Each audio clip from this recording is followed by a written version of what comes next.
ঢাকা বিশ্ববিদ্যালয়ে তারুণ্য, স্টার্টআপ ও সম্ভাবনার বাংলাদেশ শীর্ষক অনুষ্ঠানে অংশ নিয়েছেন প্রধানমন্ত্রী তারেক রহমান। নবাব নওয়াব আলী চৌধুরী সিনেট ভবনে শিক্ষার্থীদের বিভিন্ন প্রশ্নের উত্তর দিচ্ছেন তিনি। এর আগে অনুষ্ঠানের উদ্বোধন করেন তিনি। অনুষ্ঠানে বিভিন্ন বিশ্ববিদ্যালয়ের শিক্ষার্থী, তরুণ উদ্যোক্তা, স্টার্টআপ প্রতিষ্ঠাতা, নীতি নির্ধারক ও আমন্ত্রিত অতিথিরা অংশ নিয়েছেন।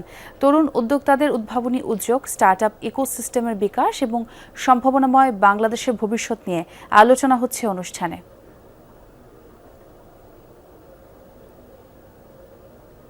যেহেতু নেটওয়ার্কিং এর সমস্যা আছে, আপনাকে ওখানে আমরা ওই ব্যবস্থাটা করে দেবো, সো দ্যাট আপনি কন্টিনিউস আনইন্টারাপ্টেড আপনি ওয়াইফাই ওখানে পেতে পারেন।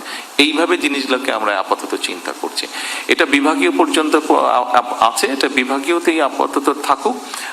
যখন দেখবো যে এরকম আস্তে আস্তে বাড়ছে, এন্টারপ্রেনার সংখ্যা বাড়ছে, স্টার্টআপ এরকম ইয়াং ছেলেমেয়েরা বাড়ছে, তখন আমরা যখন জেলা পর্যায়ে যদি যেতে হয় বা উপজেলা, তখন আমরা ওটা ধীরে ধীরে যাবো। বাট আপাতত আমরা এখানেই রাখছি, কারণ রিসোর্সের একটা বিষয় আছে তো।